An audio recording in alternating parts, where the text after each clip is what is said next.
Hello friends, Pawan Kalyan గారి cinema release అవుతుందంటేనే అందరికీ problem start అయిపోతుంది. అలానే ఇప్పుడు ఓజీ సినిమా రిలీజ్ అవుతుంది ఎల్లుండి. కాబట్టి మాక్సిమం ప్రాబ్లమ్స్ క్రియేట్ చేయడానికి అందరూ ట్రై చేస్తున్నారు. ఆ ప్రాబ్లమ్స్ ఏంటియో తెలుసుకుందాము. వీడియోలోకి వెళ్లే ముందు నా ఛానల్ని ఎవరైతే సబ్స్క్రైబ్ చేసుకోలేదో ప్లీజ్ సబ్స్క్రైబ్ చేసుకోండి, లైక్ చేయండి, షేర్ చేయండి. ఇక వీడియోలోకి వెళ్దాం. ప్రాబ్లమ్స్ ఏంటంటే, ప్రాబ్లమ్స్ అని చెప్పాను కదా, ఆ ప్రాబ్లమ్ ఏంటో డిస్కస్ చేస్తాం. ఫస్ట్ ఆఫ్ ఆల్ వచ్చేసి సెన్సార్ రిపోర్ట్ వాళ్ళు ఫస్ట్ యూఏ సర్టిఫికేట్ ఇచ్చారు. యూఏ సర్టిఫికేట్ ఇచ్చేసి 16 years లోపు పిల్లల్ని మాత్రం అలౌ చేయలేదు. మిగతా అబోవ్ 16 years ఎవరైనా సరే మూవీ చూడడానికి పర్మిషన్ ఇచ్చారు. తర్వాత రీసెంట్ గా సెన్సార్ టీమ్ లో ఒక వర్గం మాత్రము దాన్ని ఏ సర్టిఫికేట్ కింద కన్వర్ట్ చేశారు. అంటే దాంట్లో మామూలుగా వైలెన్స్ ఎక్కువగా ఉంది, దాన్ని చూసి పిల్లలు ఖరాబ్ అయిపోతున్నారు, ఈ రోజులలో సిచ్యువేషన్ బాగాలేదు, చాలా వైలెన్స్ ఉంది, ఎక్కువ ఉంది అని చెప్పేసి యాక్చువల్లీ చెప్పాలంటే దానికి పర్మిషన్ ఇవ్వలేదు. అయితే లాస్ట్ కి మూవీ టీమ్ దాన్ని రిక్వెస్ట్ చేయడం వల్ల, సెన్సార్ టీమ్ ని రిక్వెస్ట్ చేయడం వల్ల ఒక 2 minutes ఉన్న 2 bits కట్ చేసి దానికి ఏ సర్టిఫికేట్ ఇచ్చి 18 years లోపు పిల్లల్ని చూడకుండా దానికి పర్మిషన్ ఇవ్వడం జరిగింది. అయితే ఆ 2 bits ఏంటో ఇప్పుడు మనం తెలుసుకుందాం. ఒకటి, మన మెడ ఉంది కదా, ఆ మెడని స్టిచ్చింగ్ చేసే ఏదో సీన్ ఉందంట, దాన్ని వాళ్ళు తీసేశారు. ఓకే. తర్వాత మళ్ళీ చిన్న పిల్ల ఏదో బ్లడ్ లో వైలెన్స్ ఏదో ఉంది, సంథింగ్ బ్లడ్ లో ఉండడము అలాంటిది ఏదో సీన్ ఉందంట, దాన్ని కూడా తీసేశారు. అయితే 2 minutes సీన్ తీసేసిన తర్వాత ఫస్ట్ ఈ మూవీ డ్యూరేషన్ వచ్చేసి మనకి 2 hours 56 minutes ఉండేది. దాంట్లో 2 minutes తీసేస్తే తర్వాత మూవీ టీం కూడా కొన్ని సీన్లు తీసేసిన తర్వాత మనకి టోటల్ రన్నింగ్ హవర్స్ వచ్చేసి 2 hours 34 minutes రన్నింగ్ హవర్స్. అంటే పెద్ద లెంతీ మూవీ ఏం కాదు, ఓకే, పర్లేదు. అయితే ఫస్ట్ దీన్ని ఏ సర్టిఫికేట్ కూడా ఇవ్వకుండా ఉండాలంటే దాంట్లో 100 bits తీసేయమని చెప్పేసి సెన్సార్ వాళ్ళు చెప్పారంట. దాంతో మూవీ టీము దానికి అగ్రి కాలేదు. ఎందుకంటే 100 bits కనుక దాంట్లో తీసేస్తే అసలు మూవీలో ఏం ఉండదు, ఇక మూవీ రిలీజ్ చేసినా వేస్టే అని చెప్పేసి వాళ్ళు ఏ సర్టిఫికేట్ తోనే సరే ముందుకెళ్తున్నారు. ఓకే. దీనివల్ల లాస్ ఏంటంటే టీమ్ కి, మన మూవీకి లాస్ ఏంటో డిస్కస్ చేస్తాం. లాస్ ఏంటంటే 18 years లోపు పిల్లలు మూవీకి వెళ్ళరు. ఓకే. దాంట్లో మాక్సిమం మన పవన్ కళ్యాణ్ అభిమానులు అయితే 18 years లో పిల్లలు చాలా మంది ఉంటారు. వాళ్ళని మనకి మల్టీప్లెక్స్లలో ఎంట్రన్స్ ఇవ్వరు, ఎందుకంటే వాళ్ళు ప్రాపర్ ఆధార్ కార్డు అన్ని చెక్ చేసి లోపలికి ఎంటర్ చేస్తారు. ఓకే. వాళ్ళు ఏం చేయాలి, వాళ్ళు ఓన్లీ మాస్ థియేటర్లు అయినటువంటి సింగిల్ థియేటర్లకి వెళ్లాల్సి వస్తుంది. అక్కడ కూడా మేబీ పర్మిషన్ ఉండొచ్చు, ఉండకపోవచ్చు. పెద్ద సిటీలలో అక్కడ కూడా పోలీస్ వాళ్ళు ఏమన్నా సెక్యూరిటీ టైట్ చేస్తారేమో చెప్పలేము. వెళ్ళినా కానీ సింగిల్ థియేటర్ లో మనకి మనీ అనే టికెట్ ప్రైస్ అనేది చాలా తక్కువగా ఉంటుంది, మల్టీప్లెక్స్ లలో ఎక్కువగా ఉంటుంది. దాంట్లో రెవెన్యూ ఎక్కువ క్రియేట్ కాదు.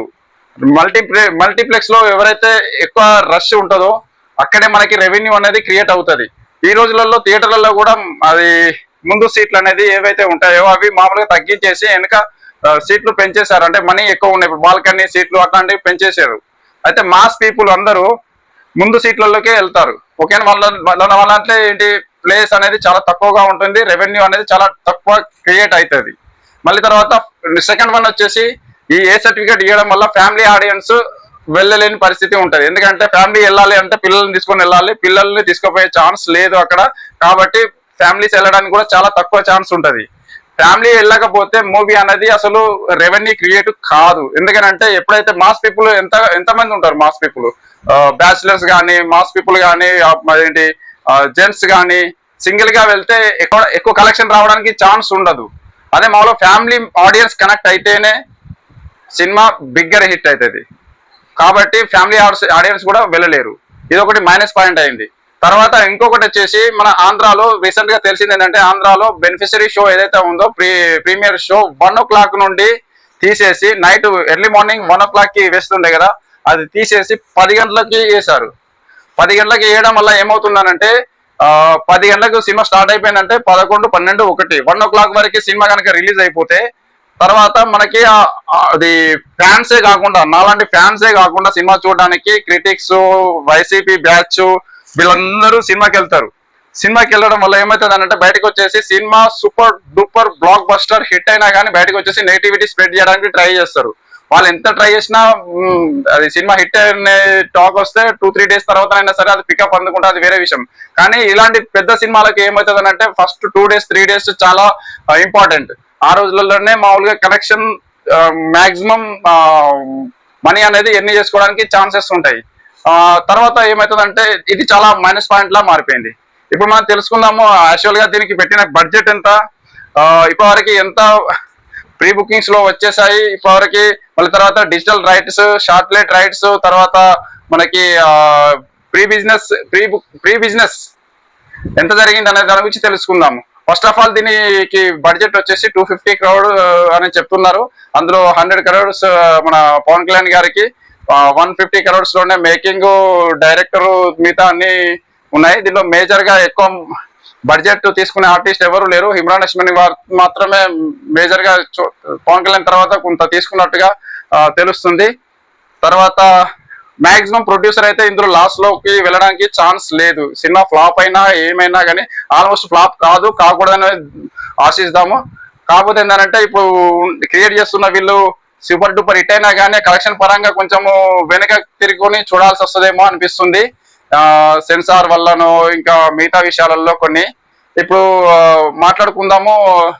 ఇప్పటి వరకు మనకి బిజినెస్ ఎంత ప్రీ బిజినెస్ ఎట్లా జరిగిందో తెలుసుకుందాము. మన ఆంధ్రాలో అయితే 92 crore సంథింగ్ ప్రీ బిజినెస్ జరిగింది. తర్వాత మన తెలంగాణలో వచ్చేసి 55 crore, తమిళనాడులో 9 crore, కేరళ और కర్ణాటకలో 3 crore. టోటల్ మనకి 160 crore ప్రీ బిజినెస్ అయితే జరిగింది. తర్వాత మనకి నార్త్ అమెరికాలో మనకి ఆల్మోస్ట్ $2.9 million ప్రీ బిజినెస్ అయితే జరిగింది.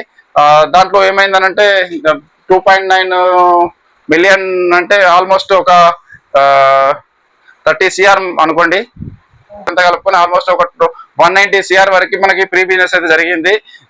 ఇంకా డిజిటల్ అండ్ శాటిలైట్ రైట్స్ అన్ని కలుపుకొని ఆల్మోస్ట్ ప్రొడ్యూసర్ అయితే సేఫ్ లోనే ఉన్నాడు. కాకపోతే ఏంటంటే కొన్న వాళ్ళు ఏమవుతుందో చెప్పలేము. వాళ్ళు కూడా లాభాల్లోకి వెళ్ళాలని కోరుకుందాము. తర్వాత అయితే నాకైతే అర్థం కాలేదు, ఇది మామూలుగా వైలెన్స్ అంటున్నారు. అంతగానో వైలెన్స్ ఏమి ఉంటుంటది. మార్కో సినిమా ఉంది, మామూలుగా ఏ సర్టిఫికేట్ తో బయటకు తీసుకొచ్చిళ్ళు. Marco cinema super duper hit అయింది. తర్వాత హిట్ 3 అయింది, సూపర్ డూపర్ హిట్. తర్వాత ఏంటిది ఇప్పుడు మొన్న రిలీజ్ అయినటువంటి రజనీకాంత్ గారిది కూలీ సినిమా కూడా ఏంటి ఏ సర్టిఫికేట్ ఇచ్చారని చెప్పేసి తెలుస్తుంది. దాంట్లో కూడా అంత వైలెన్స్ ఏం లేదు, అయినా దాన్ని కూడా ఏ సర్టిఫికేట్ ఇచ్చేసిళ్ళు. ఓకే, పర్లేదు, సినిమా కూడా సూపర్ డూపర్ హిట్ కావాలని చెప్పేసి కోరుకుందాము. పవన్ కళ్యాణ్ గారికి చరిత్రలో నిలిచిపోయే సినిమా కావాలని ఆశిస్తూ, మీకు నా ఈ వీడియో నచ్చినట్లయితే ప్లీజ్ లైక్ చేయండి, షేర్ చేయండి, సబ్స్క్రైబ్ చేసుకోండి. Thank you.